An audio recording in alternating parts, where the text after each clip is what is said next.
good morning, and there we go. We've got a room coming to life. As soon as the lady from Zoom speaks, says recording in progress, I was glad about that because she usually speaks over me as I welcome the audience into these webinars. So really excited to have the first. I was told that this is the first CFO webinar of the year, so really good to get going with one, put one in the bag. Should be really exciting, and I'm glad that you've all signed up and looking forward to this morning session. So as you come into the room, please say hello in the chat. I see Val is very familiar with this process. If you're not new around here, just follow what Val does. So in the chat, say hello, perhaps tell us where you are dialing in from. I'm currently in a very warm Pretoria. I've been very fortunate. I've got some electricity. Things have been a bit haywire in the last 24 hours, generally in South Africa. So say hello. Tell us what city you are in. It'll be good to get a sense of where the typical spread is. I can see people all the way from Namibia, so that's always kind of great to have people coming from all across our continent of Africa. So thank you for that. Just to ensure that I have you for the right webinar. This is what you are coming to witness today. It is the blueprint for financial automation. If this is the webinar you signed up for, then you're definitely at the right place. If you've missed a trick and ended up with us today, please stick around. There will certainly be some cool stuff that you may get to learn today and get to enjoy. So thank you for joining us. I'd like to give it a few more minutes as we wait for other people to come onto the call. We already have some really good numbers looking up, but not a lot of people have had good morning or hello and told us where they are. But I see Sam has done so. Please keep those coming. Retailability CFO shares his story of change and growth. That's the exciting news that we want to share with you today. So I'll let that couple more minutes, perhaps another 2 or so minutes. We'll let the audience, our other late guests come in as we get the show on the road. I'm really excited for this specific webinar. And as I said, it is the first one to kick us off as a CFO community. So really excited to have this going.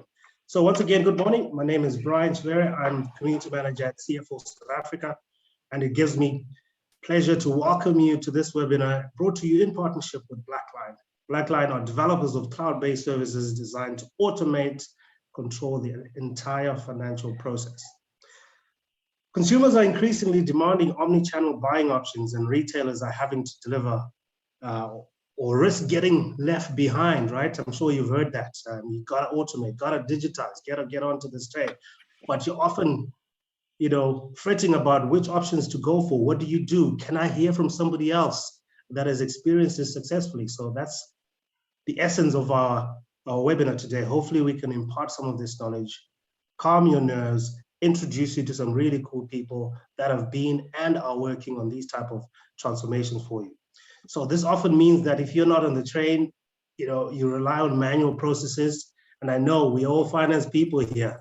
The spreadsheet is never far away, but there's a good opportunity to put it far. And hopefully we get on to this transformation journey. So it's great to see a lot of you join us, a lot of familiar names that I see already in the chat. And I already said, please say hello in the chat. If you can, you would have seen that in the track. And it's not often that we get this high caliber of panelists as we have today. So as we go along, feel free to pop in your questions in the chat and ask at any given time. I'll give you a quick rundown of our program today. We do have a Q&A session, so you can hold your question to that point.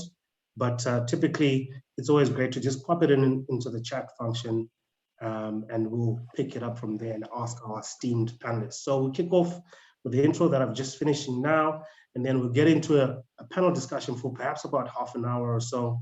I'll introduce you to my esteemed panelists in a while.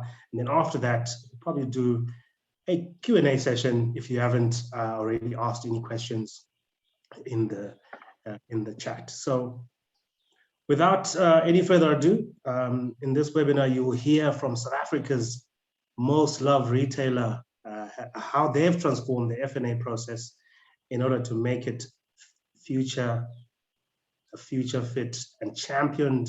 This process has been championed by Malcolm Smith, who's on the call today with us. Malcolm is the CFO of the retail group, retail giant, I must say, Retailability, how he drove change for his group of retailers. Malcolm, good morning to your first webinar. Good morning, Brian, and thank you. And good morning to everyone who's joining us. And thank you for the opportunity to share a bit about Retailability and the journey we've been on. Looking forward to it. Awesome. Thank you for that, Mike. You'll see how we've got a large audience today. We're sitting on close to 97 people, so there's a lot at stake here. So good morning, Michael. Good to have you, Malcolm. Malcolm will be joined by Mike Hibbert. He's the director of Africa at Blackline, and Blackline drove the automation process for Retailability. Mike, very good morning to you. Good morning, everybody. From a unusually wet Cape Town today. I see there's a couple of people coming in from Cape Town. So whilst you guys are melting up country, we've got unusually wet weather today. But thank you everybody for joining, and we look forward to having this discussion. Awesome. It's always good to have rains in Cape Town, Michael. We appreciate that and we enjoy that. Last but not least, we've got Greg Haskins, who's Deloitte Africa's assurance services practice. He leads that part of the business, and he specializes in helping finance leaders improve the efficiency and effectiveness of financial close. And so obviously with that, you understand why he's a big part of this pie that we have here. Greg was the advisor in Retailability's vision to move to modern accounting and fuel growth for their retailers. Greg, how are you feeling?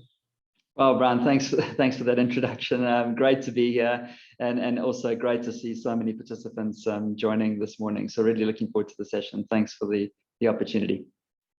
All right, great. So I'd like to get things underway. We've got a really great conversation that we're looking forward to today. As you can see, we've got a large audience with us, but the big show is Retailability. A lot of you probably don't know what Retailability is, so I will start with Malcolm. Malcolm, Retailability isn't a household name at this stage, right? So tell us who you are and why this is important and what you do. Thanks, Brian. Yeah, we've done a pretty good job at flying under the radar until fairly recently. Retailability was started 30 years ago by our chairman, and he started a chain of discount clothing stores called Style. Interestingly, that largely gained traction in Namibia. That's where he initially had most of his growth. He then started a men's fashion specialty store called Beaver Canoe, and slowly over the years, Cliff built up Retailability. The really big step change started in 2017 when we had the opportunity to acquire Legit from the Edcon Group. Legit is a ladies specialty fashion store, and we acquired 220 stores back in 2017. And that immediately more than doubled the size of the group and put us at about 450 stores. Legit was just an absolutely phenomenal acquisition for us. And when Edcon ran into business rescue and the opportunity came up to participate in the assets, we put in a bid for Edgar's. And in September 2020, we acquired 130 of the Edgar's stores and brought Edgar's into the family. And really, having gone from a small box specialty retailer into a big box retailer trading a very well-known iconic brand like Edgar's, it was a definite step change for us. The business had been relatively simple up until then, and with Edgar's came the complexity and the challenges of managing beauty, cell phones, a fairly big financial services business as well. So we now find ourselves with a portfolio of about 600 stores, We trade in South Africa, Namibia, Botswana, Lesotho, and Eswatini.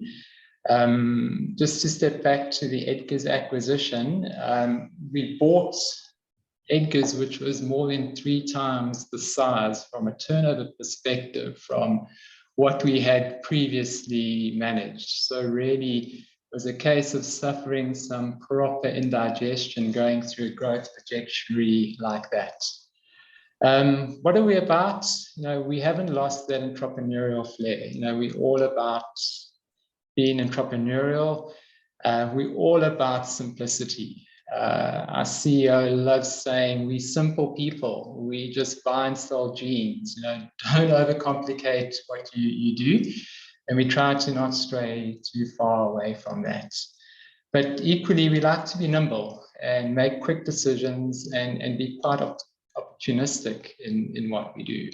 So yeah, in a nutshell, that's Retailability. Yeah, it sounds like an awesome business, Malcolm, and you shouldn't be flying under the radar. We're familiar with Edgar's, we know legit, and everybody has a pair of some good pair of jeans in their closet somewhere. Heck, some are wearing them right today. But you mentioned indigestion. I will come to that. I'm sure a couple of people on this webinar with us that helped you solve the business indigestion. We'll get to that shortly. But tell us about the challenges. What was it like? Before you embarked on this journey. Some of the things as a CFO. What kept you up to at night? What did you do? Prior to the legit acquisition, we really were a family-run and operated business. We operated as such. Having acquired legit, we realized that the processes and the systems just weren't fit for purpose for a chain of 450 stores, and that we needed to embark on a journey. So that journey commenced probably 4 years ago. And we've done a lot of work from then. We started off rationalizing our ledger. We really optimized the structure. We worked out all the functionality that was available. We enabled multi-currency, for example. We then put in a budgeting and management reporting product from IDU. And I see Margie's on the call. That was a great piece of software for us. We deployed a lease management package, and slowly we've been putting all the pieces of the jigsaw puzzle together. But the one piece we just could not solve were the challenges in the reconciliation space. Being in a retail environment with a big portfolio of stores, there's a lot of transaction matching that needs to happen. And our real challenge was in the treasury space.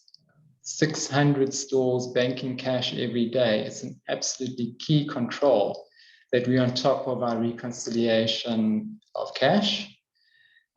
Equally, from a credit card and debit card perspective, we've now got 2,700 credit card machines that are settling every day. And to try and manage that on Excel, you get to a point where it just becomes too onerous. Up until the Edgar's acquisition, we were making do. It was fit for purpose, and we were on top of our reconciliations. But throwing in the Edgar's volume, when you run out of lines on Excel, then you're in trouble. And that's pretty much where we found ourselves. We had just simply outgrown Excel, and we needed a solution. And we had been looking for one for pretty much 3 years until we found Blackline. Yeah, I mean, I could imagine. I'm just thinking about how vast that Edgar's business and the acquisition and those numerous lines would have been painstaking for a top CFO like yourself. But it's good that you're agile, you made all those things, nimble moves, and you called on a few people. I want to start with Deloitte. How did they get involved in this? Because it might be a question that I might be getting in the chat already. Why is Deloitte here? Sorry, Brian. Yeah, a very good friend of mine is a partner at Deloitte. And I've been sharing some of the challenges that we've experienced along the journey. George mentioned to me that Greg, who had spent 15 years in Australia, had moved back to South Africa, and would I be interested in meeting Greg? Greg started and then headed up the assurance services function out of Australia in the Asian region for Deloitte.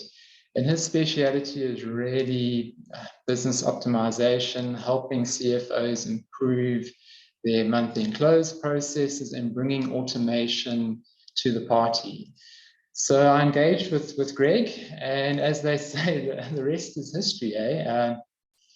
What we had been searching for, we finally found it, and very quickly we knew this is exactly what we needed. And as we got into the process, it actually ended up offering a lot more than we thought we needed. And I'm sure we'll get an opportunity to talk through that a little bit later. Yeah, absolutely. We will. I know we've got two other guests on this call. I've got Mike and Greg. I don't want to leave them cold. So I'm going to go to Mike quickly, Malcolm, and then I'll probably come to you a bit later.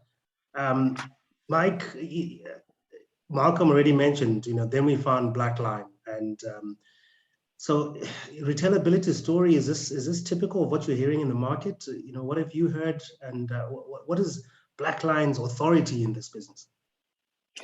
Yeah, it's actually very typical. Today we're talking, with a retail customer, and typically in the environment, those types of environments Malcolm alluded to, is there's lots of transactions. But it's not exclusively to retail. This can be any kind of business or any vertical that you're in, and the challenges are exactly the same. And Malcolm talked about, almost death by Excel type of thing, is where you're dealing with so many transactions, and the looking at the reconciliation process, it really hasn't changed. The manual approach in terms of reconciling your accounts every single month, it hasn't changed since maybe Lotus 123 came out. We're using more sophisticated spreadsheets now in Excel or the like, but typically the processes are the same. And, just regardless of what the underlying general ledger is or flavor of general ledger, be it SAP, Oracle, Microsoft, Sage, you name it, there's a whole plethora of systems out there, there's typically gaps in those technology, which Gartner refer to as that last mile of finance. And it's that last mile of finance is where the challenges are, where there's lots of reconciliations, there's burning the midnight oil at month end to get the books closed. And then you living in an environment today where, there is demand around controls in the environment because the auditors are breathing down our necks to make sure things are done correctly, that reconciliations are quality reconciliations, from the controller level right up to the CFO. There's that demand for real-time visibility of where things are at this point in time. And the other area is obviously around automation. How can we automate some of these processes? Because, we all know, those who've done reconciliations in the past, nobody gets excited when you wake up in the morning at month end and roll out of bed and go, yeah, let's go and do those reconciliations. It's a bit of a mind-numbing exercise, but it's a necessary evil that has to be done. And this is where what we're finding in organizations, they're trying to find where are these, how can we optimize, how can we bring controls, how can we bring in visibility? And really that's where Blackline fits into the grand scheme of things. And this is how we've helped Retailability. So is it common? Absolutely, yes. Every single company that I've engaged with, and I think Greg can attest to this as well, is that the problems are the same, and this is exactly where Blackline addresses those particular issues. Yeah, sorry, if I may just add, I think what's also, my bad, sorry about that. I just also wanted to add, I think one of the things that's driven this as well, if you recall in March 2020, all of a sudden we were kind of all forced to sit at home. And now you were sitting with your files of paper that you would normally have in the office with your laptop tucked under your arm to try and go and close off the book in a manual process. So there was this mad scramble between finance people and IT to try and make things work. And the beauty of solutions like Blackline being a cloud solution is the ability to kind of work from everywhere, because all the information is at your fingertips because it sits in a cloud. So that has been another great driver around this whole particular area of the financial transformation. Sorry, I just wanted to add that piece. Yeah, absolutely a valuable piece to add as well, Mike. Thanks for that. You mentioned a couple of things. We say them perhaps a bit tongue in cheek. Lotus 1, 2, 3, bring back burning the midnight oil to close month end, death by spreadsheet. These are all common things that we always kind of joke around in the finance world. But I want to run a quick test. I want to bring in the audience quickly and see where they are with their Lotus 1, 2, 3. How far have you gone on your automation process? So I'm going to put a poll out. I would like to encourage the audience to please participate in this poll. Let's see where you are. The poll should come up, on your screens. And basically, a very simple question: where are you on your financial automation journey? Let's see the stragglers. Let's see who needs help. Let's see who's far beyond this journey that Retailability is on. Let's see who needs to call Greg, or perhaps even call Mike. We are a couple of options, well on our way, only just started, looking to start soon, haven't thought about it, automating yet. So some people haven't thought about it. So there we go. Let's see if we can get up to about 60% 65 perhaps. If you can, please let us know how you're doing. There's a lot of finance people on this call. Where are you on your financial automation journey? Essentially, this is really what this conversation is about. Where are you as a business on your financial automation journey? First option, well on our way. Second option, we only just started. Looking to start soon, haven't thought about automating yet.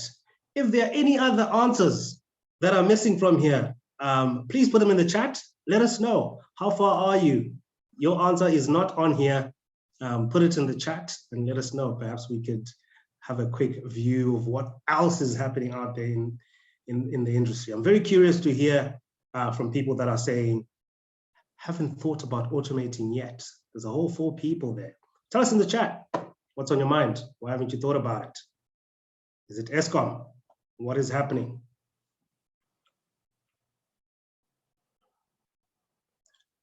And I like, the just under 40% of people that are on their way. When did you start? Perhaps you can tell us. You're well on your way. When did you start? If you're well on your way, perhaps you can even put a message in the chat. Tell us, when did you start? Pre-COVID, post-COVID, all acceptable answers. 1999, I don't know. Pick one. Push it, a few more guys, a few more people. Let's go, we're pushing. We've got 50% of us have done the poll. Organization is too small. There's one. We'll see if we can deal with that one a bit later. Tell us some of your reasons why you haven't started. We're waiting to get to cross the line. I will share the results as soon as I hit the end the poll button, and you'll all be able to see that. But it's coming up shortly. You will be able to see. So 51%. I'm going to give you 30 more seconds if you haven't partaken in this poll as yet. 30 more seconds to get up to speed and let us know what your thoughts are. 59 out of 110 people on this call have already gone in. One more to get us to 60. Let's go. There we go. All right. Counting, and all of a sudden, there's 3 more people that submit their responses. Always happens. Okay. I'm going to end the poll. Going once. I'm going to close it at 57%, which is 61 people on this call have participated in this. Thank you very much. So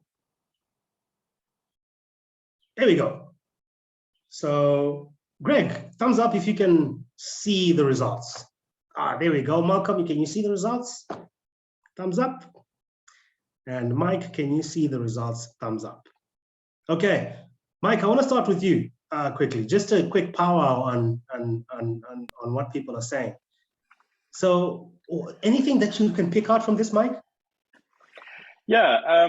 So the results are typical. There's a lot of organizations out there are already on this journey, and they are thinking about it. So the poll here is consistent, I think, in terms of what we see in the market. So often when we go in and we speak to individual organizations, they've already either embarked on a journey, and when we talk about financial transformation, it's actually a very broad topic. Today we're kind of just focusing on the financial close area. So, in terms of the financial automation journey, companies are considering it, and they're looking at different ways. Obviously, technology plays an important role there, and they either been approaching companies like Blackline, or they're actually doing some automation or robotics internally to automate some of these processes as well. So yeah, I think the results are fairly typical. Yeah, I'm keen to also probably get Greg insights on that, but I'm going to ask him a double-edged question, perhaps, the one that deals with, is this typical for you in terms of what you've seen as a business? And also part two of your question, tell us how you got engaged, and what was, Deloitte's engagement in addressing Malcolm's R2R challenges, and perhaps, give us some insights on some of the steps that you took. Bit of a mouthful. That's about 2.5 questions for you in there, Greg, as you welcome yourself to the panel again. No problem. Thanks, Brian. Yeah, look, I think the results are fairly typical of what we're seeing in the market at the moment. I think encouraging to see many people well on their way, and I think that's great news. I think what we are seeing is, many organizations grappling with the volume of choice out there in terms of digital solutions and automation platforms that might be available. So I guess we are spoiled for choice, and I think that's one of the hardest parts about getting momentum is I guess starting from where you are, right? So and making that first investment and I guess banking the win as you go. And I think over that time you tend to build confidence both within the team as well as across the organization about the ability to deliver. So to those of you who are starting your journey, I think, start small and start somewhere, but bank the wins as you go along. I think, Brian, said your second question, how do we get involved with Malcolm and the team at Retailability? Well, when we were called in to have the chat, Malcolm said to me, Greg, our mantra is we like to keep things simple. And so straight away, I knew we had to think about something that was going to be quick to adopt. Probably something off the shelf. Generally, that means it's cloud-based and something that we could really move rapidly to address some of Malcolm's challenges, right? And so I guess some of those challenges, as Malcolm alluded to, existed around reconciliations, both from a volume perspective, but also in terms of the balance sheet, close and how we get through that on a monthly basis. So we recommended 3 modules, Brian, from Blackline. The first of those was the account reconciliations module. And that really is all about helping automate and govern the balance sheet attestation process each month. The second module that we had a look at was the task management module, which is really used to monitor progress of the month-end close. And that includes those critical path dependencies that need to happen in a sequential manner. And then the third module, of course, the big ticket item was the transaction matching module of Blackline. And that's really, where we set about automating and governing 58 million transactions a year across Malcolm's more than 600 stores within Retailability. So that's kind of where we started the journey, Brian. I can elaborate a little bit more if that suits, I guess, just around how we then approached that. Beyond that. Yeah, I think, let's get into it. That'll be useful. I think we're on a nice track. Yep, no worries. So I guess, our background with Blackline, we do go back a way. I've been working with them in Asia Pacific for many years. I've been involved in around 60 of these implementations. And I guess each time we develop learnings and we refine what we've now got as a time-boxed implementation methodology, really to help our clients accelerate the adoption of the solution. That's probably the best part about Blackline is that it does provide a rapid time to value for our clients. So in this case, our approach was delivered entirely remotely. Malcolm, you'll remember it was during one of the COVID waves of 2021. And as I say, I think that's the beauty of a cloud solution. Really, it does enable remote working wherever, whether that be as part of implementation or indeed as part of your month-end close. So we really set aside, it was set out by sort of landing an account reconciliation policy and all the business rules that we needed to help drive standardization across the organization. And from there, we translated that into a Blackline design blueprint, which essentially set the scene for how we would then deliver our build, test, and training, and of course, go live support for end users.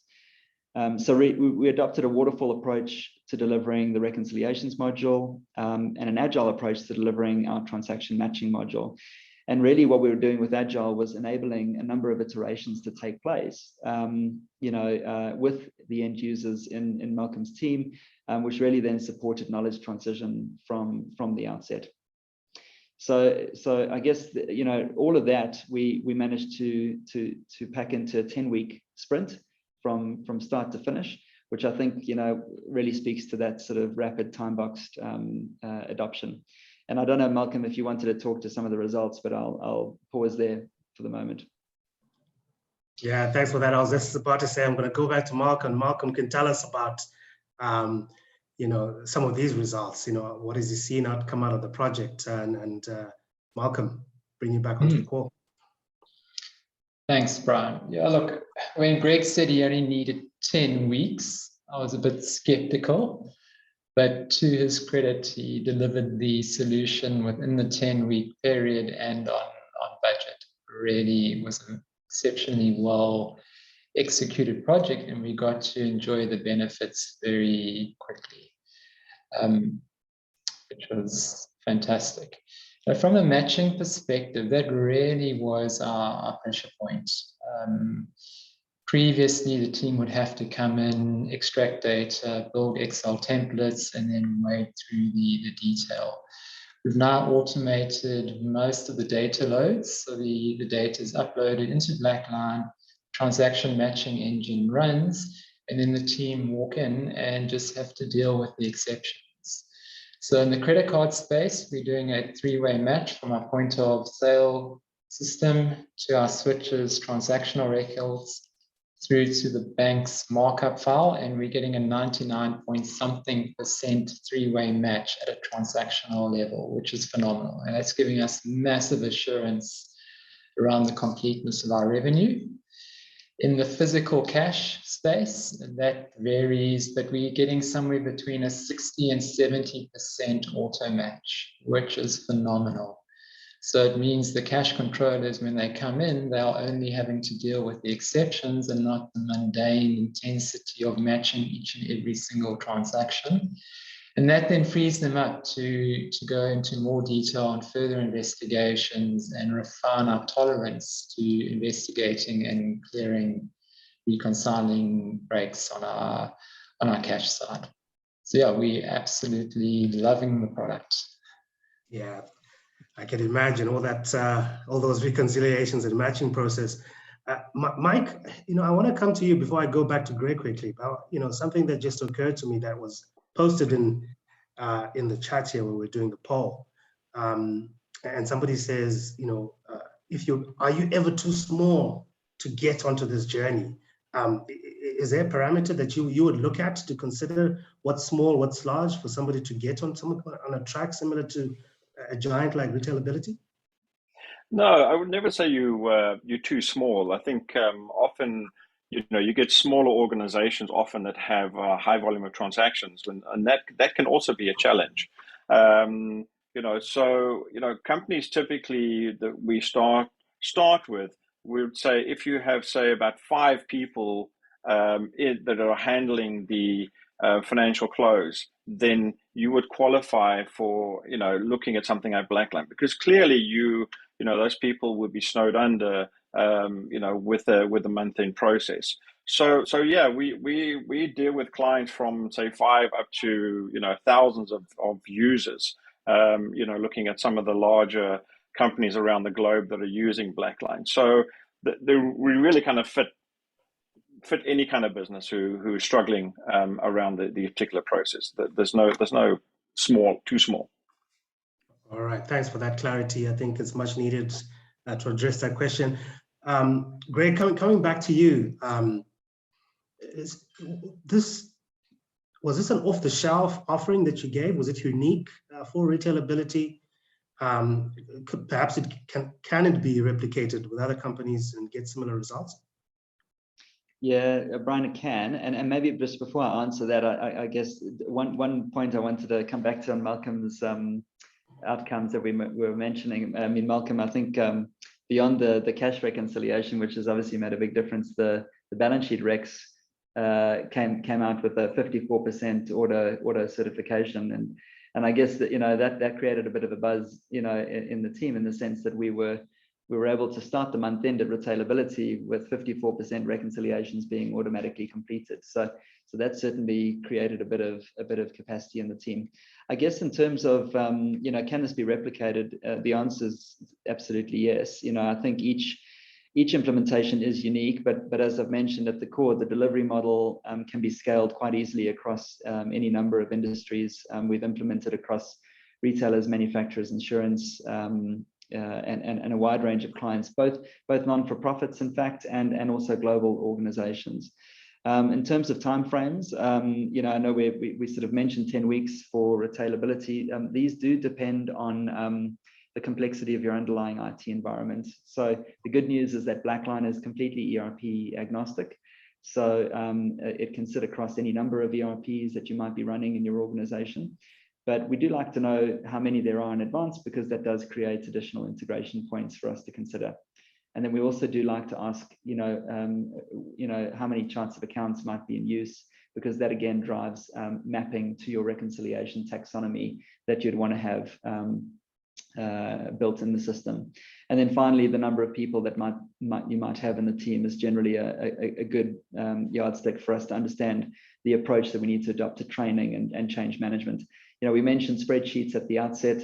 This is all about getting people off spreadsheets and moving to modern accounting onto a platform-based approach. And so user adoption is really key in all of these solutions. Yeah, it's a good point. User adoption, the change management is often a big thing. And with that, perhaps want to go to Malcolm again. And I want to talk about elements of the change management. What are the challenges? Perhaps you can share with us your prior state, of the financial close process and to the current state. What were some of the positives you're experiencing? And perhaps touch on just your teams and how they managed to get through the journey. Absolutely, Brian. I think for me, one of the big attractions of Blackline is that it's owned by the finance community. It's not an IT system out there that IT look after and you are a user of. We're very clear this is a finance team system. Quite bizarre, in all the project status calls, we didn't have any IT representation. It was the finance team dealing with the Deloitte. Yes, we needed the IT bots to help write the scripts to extract the data, but it is owned, led, and managed by the finance team. And what really appealed to me is it's empowered us. So we were quite careful around the scope of the implementation, knowing full well that there's still opportunity in the business where we can either add additional work streams through the transactional matching engine or extend the range of accounts that we reconcile. But having gone through the project, I'm comfortable that as a finance team, we're empowered to do that. So in the industry, there's a new tender type, buy now, pay later, that's coming to prominence very quickly. We're going to start accepting that through our till points, and that will become a new tender type that we as a team will need to reconcile. And I'm very comfortable that we now have the expertise to self-manage and lead that project and build the matching environment to bring that online. But equally, we want to start reconciling our supplier statement recs on Blackline and migrate those off Excel. And again, we're comfortable that we've been empowered and will be able to do that. So that's the big advantage and positive for me. As a result, the team's fully engaged. It's our tool, it's helping us. And where else can we look to use it? So we keep pushing ourselves to find opportunities to extend the reach of Blackline. And yeah, Brian, it's really transformed our business. It's given us the backbone. It's given us structure. To Mark's point, we've got visibility. It's awesome. I can log on at any point in the month and see exactly the status of our balance sheet recs through the dashboard. Likewise, from a transaction matching perspective, I can log on myself and have a look and see where the team is in terms of matching. So it really has empowered us. So yeah, it's really, we waited a long time for what we've got, but yeah, it's really set us up for our forward growth, and it's really entrenched into our finance processes. Yeah, absolutely. Looks like that long wait and patience is certainly starting to pay off. Malcolm, I'll probably stay with you, but before I do that, I would like to just remind our audience, this is a good time. If you have any questions to our panelists, remember I did say in the beginning, it's not every day that you'll have the CFO of Retailability, the assurance lead at Deloitte, and the MD of Blackline on the same call. So great opportunity for you to ask some questions. Put them in the chat. We will address them. We'll get into the part. We will like to open this for your questions. If you have anything that's topical, anything specific to your business, or any other questions that you would like to ask, the chat function is open for you. Post them in there, and we'll pull them up from there. Mike, I want to just Malcolm. I actually want to touch just on what advice would you give? What is the one thing you'd recommend to anyone considering? We saw those results, on the poll, like with getting onto this journey. What would you recommend to people that are about to embark on this journey? From a retailability perspective, it was all about being very clear what problem were we trying to solve. We then realized, given the growth phases we had been through, we couldn't fix everything at once. We had to be quite strategic and lay out a roadmap of progress. And there's a certain sequence that we needed to go through and just chip away at it and keep that momentum going. And for me, looking back in hindsight, I'm grateful that we were patient and that we didn't rush it. We looked at a number of solutions, and for various reasons, they just didn't quite feel right. And then we got to a place where, yep, this is exactly what we've been looking for. It was crystal clear in our mind what we needed. We just battled to find it. And having been patient, having built the foundations, we were then in a great place to deploy. And I think we knew the right questions to ask, which helps. And sometimes you've got to go through the pain and have the scars to ask the right questions and know that that investment you're about to make is going to pay itself back. So yeah, as tempting as it is to just rush in and chase the next shiny thing, I think just be absolutely clear from a strategic perspective that this is the right long-term solution that will take you forward as a finance team and as an organization. Yeah, absolutely. Thanks for that, Malcolm. Greg, something I've been thinking about. Yeah, and I wanted to perhaps ask you, coming from Deloitte, I mean, we all know Deloitte is a large corporate, but what benefits did Deloitte bring to the project that could not be achieved without, the kind of resources that Deloitte can provide? Perhaps you can shed a bit more light on that. Sure, Brian. Yes, and I mean, I guess coming back to something Malcolm mentioned, I think him and his team, Koreshan, Natasha, Megan, we're all very clear around what they were looking for, and I think while we bring knowledge of the solution and some of the pitfalls around making sure that we're designing it in a way that's future-proofed, into the future, Malcolm and his team really did bring a lot of knowledge around their business, which really helped us to form rapid decision making around those design decisions. So huge credit to Malcolm and his team. I think obviously we having done a number of these implementations previously, we do have something that we call a Blackline Accelerator Toolkit, which essentially leverages those tools and templates that we've developed across those many deployments. And when you templatize, an implementation and guide decision making in a manner that's structured and time boxed, as I mentioned before, I think you really kind of do get to the answers that you need in a rapid way.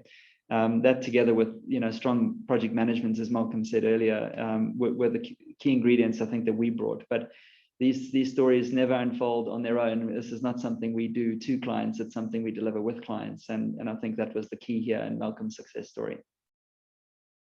Yeah, awesome. Thanks for that. I want to perhaps get a sense of, Mike's kind of journey in this process. Are you, Mike, are you holding your client's hand throughout this journey? Does it have a start point and an end point, or are you, as long as they're using, you're constantly on there? What is that relationship through this year end, month end, whatever it is that the software provides? Yeah, so look, we're a technology company at the end of the day, but our relationship with the clients, either through partners like Deloitte or directly with Blackline, there's hand-holding throughout the entire, not just implementation, but beyond, because we often talk about continuous improvement. And through the continuous improvement processes, Malcolm is at a point right now, but the journey doesn't end there. There's always areas that can be improved. And so whether it's done through Deloitte or whether it's done through Blackline, we will actually engage with the client to see where they are today, where can we actually make improvements in their use of the tool. For instance, in certain reconciliations that may be going through a workflow approval process, can we maybe perhaps automate those? And again, it takes away that burden of individuals to get those things closed off. So yes, we're known for staying. This is not just like a knock and drop kind of type technology where we say, here you go, here's technology, thank you very much, off we go on our way. We are continuously engaging with our customers throughout the term, of the agreement with us. And if I can just add this there, of the clients we have on board today, we're a subscription-based business, and we have a 97-98% retention rate of clients who renew with Blackline every year. And that kind of speaks to the value that they are getting out of the tool. This is not just about technology, but this is around making fundamental business changes that the client can actually see that we are actually getting real value out of a tool like Blackline. Absolutely, and we love to hear that as users, value, and to know that somebody's always with me during the process when you get to some of these technologies.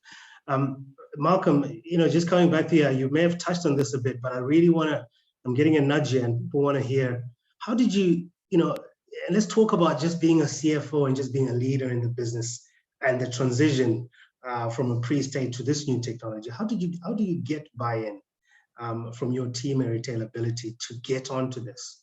Is just a case of being tired of spreadsheets? We know finance people, we never get tired of them. How did you do it? Brian, I think I'm really fortunate that I've really got a motivated, engaged, and driven senior financial team, leadership team. And they understand the journey we're on. They understand what our future is likely to look like and the absolute importance of having an appropriate and robust control environment. Equally, we were feeling the scars from the Edgar's take on. Just for context, we didn't take on the Edcon platforms. On day one, we cut over to Retailability, and we didn't take on any Edcon finance or IT staff. So from day one, we were literally on our own. And we found ourselves in this position where there was a lot of new complexity in the Edgar's world. Previously, all of our stock was delivered into one distribution center. Now we have 130 sites receiving cell phones and beauty products. So the volume of GRNs just absolutely ballooned. And we had never had to deal with that. We didn't have a process in place to manage that. So we had to pull that together, and we found ourselves just getting into a deeper and deeper hole, if I'm totally open and transparent, because the volume in those control accounts were just growing and growing. So we're at the point where I don't want to say we were desperate, but we knew we couldn't sustain that. We had to put a proper fit-for-purpose solution in place that could deal with the volume. So I had absolute buy-in from my team. They were in the demo. We tested Greg. We threw all the scenarios, and he had the answers. And I think we had the belief and the trust that we had a flexible product that was able to take us on the journey. Yeah, Malcolm. So while you're speaking, I saw a good question here from a good friend of the community, Velismo Rizani, is the CFO of Beyond Mobility. She's asking you a question in the chat, and she says, from a resource perspective, did you have to backfill any roles in your team to be able to deliver on the project? And also, how is involvement from your team on the ground in delivering the project? And I can see it's even a two-part question, Malcolm, so hold your horses. There's a second piece, but you can start thinking about that. First part is, did you have to backfill perhaps? Let's go there, and then we can address the second. No, we took it on. The existing team, leadership team stepped up. The full senior team were all directly involved.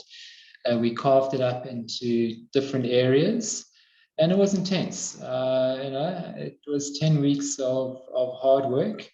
But we felt we needed that experience, we needed that understanding, we needed people who had the ability to make decisions on the fly.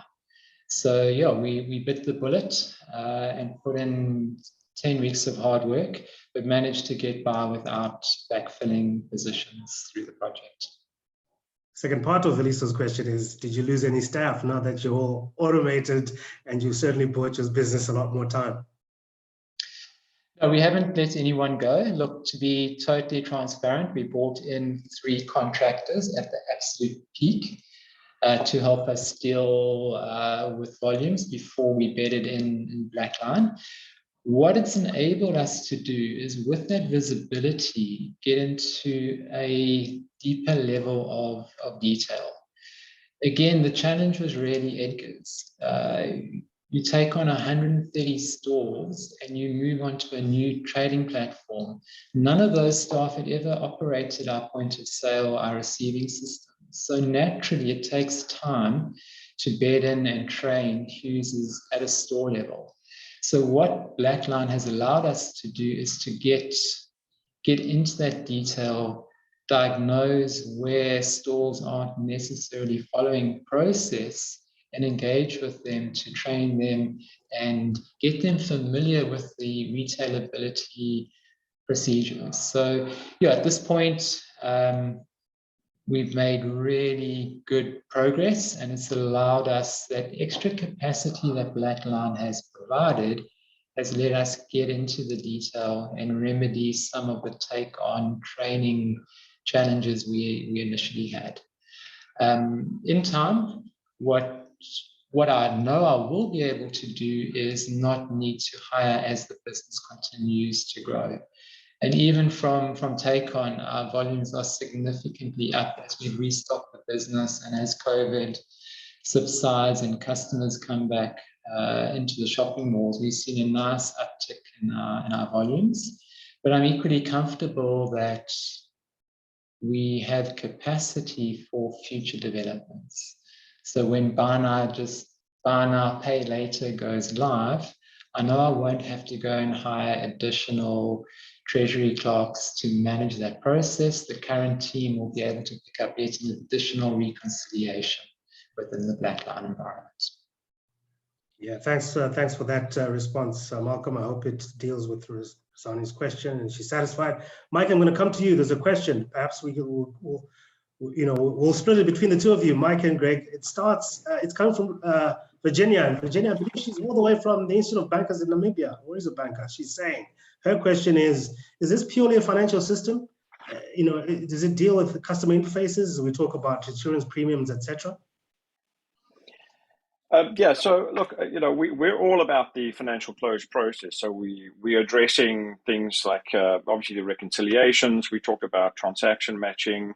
We haven't talked about journals, but we also handle the journal entry process as well. I saw the question pop up on the screen there to do with customer interfaces, customer insurance premiums and claims.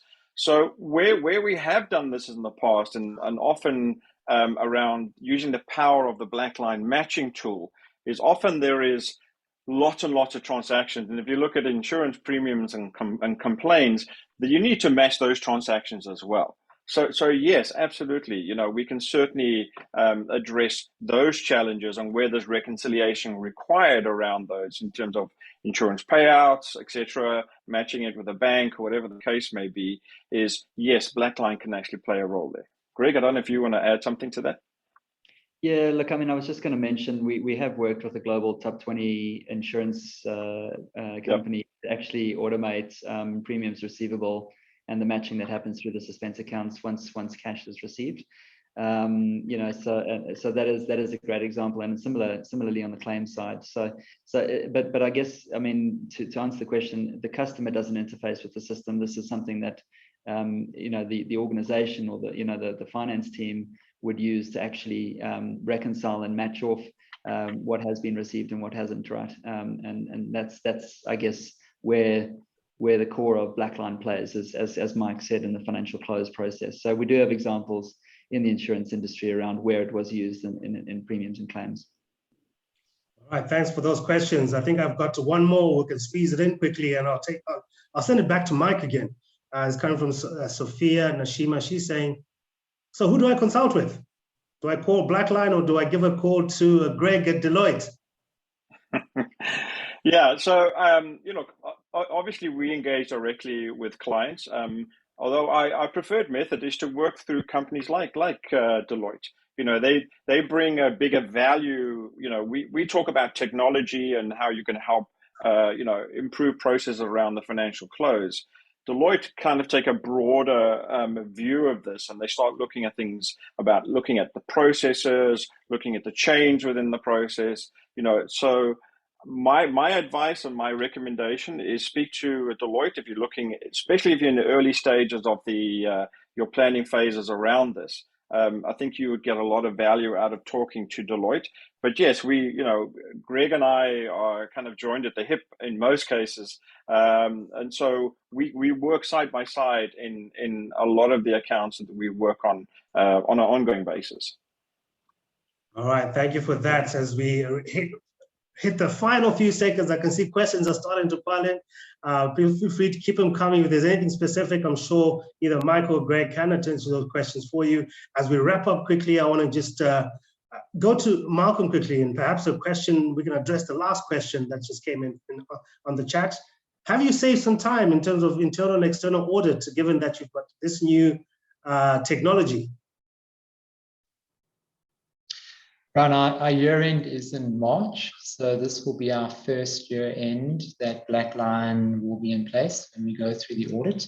My expectation is absolutely, from an audit assurance perspective, what better assurance can we give the auditors around completeness of revenue than showing matching through to bank data? You know, revenue tick, done, easy. So I think that's going to transform how our auditors can go about auditing revenue. And then from a status of records perspective, I now have a digital library of reconciliations available. And all I need to do is provide them a log on, and there we go, auditors, help yourselves. All the recs are ready and waiting. So absolutely. It's going to make for an interesting fee discussion. Well, there you go. I think I've got 1 or 2 auditors on this call. There you heard it. Malcolm Smith, thank you very much, CFO of Retailability. Greg Haskins, any closing remarks from you as we wrap up today's show?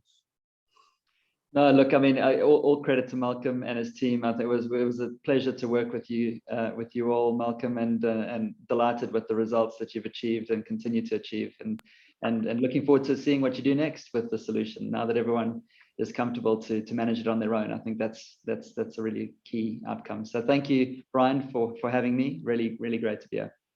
Thank you. That's Greg Haskins, who leads the Deloitte Africa's Assurance Services practice. Thank you very much. Mike Hibbert, MD of Blackline, any closing remarks as we close off the show? Yeah, I think first and foremost, I think just to say thank you for Malcolm for putting your trust in Blackline, you know, and we are ecstatic, you know, to hear the results that you are getting around this. And yes, we look forward to talking to others, replicating this. It's very common that we get great feedback from our clients around the value of Blackline. So if you have any additional questions, feel free to reach out to myself or to Greg. And yeah, we look forward to any other further discussions. Thank you. All right. And there you have it, ladies and gentlemen. That is the end of today's webinar. Thank you all for coming on onto this call. Next up, this is happening on the 10th of February, is a case study, automating IFRS 9 to save reporting time. Brought to you by Jamaga and Alteryx. But with that, I want to thank Mike Hibbert, Malcolm Smith, and Greg Haskins for this excellent webinar today, and to kick us off the season of webinars with CFO South Africa. Thank you very much, and have a wonderful afternoon.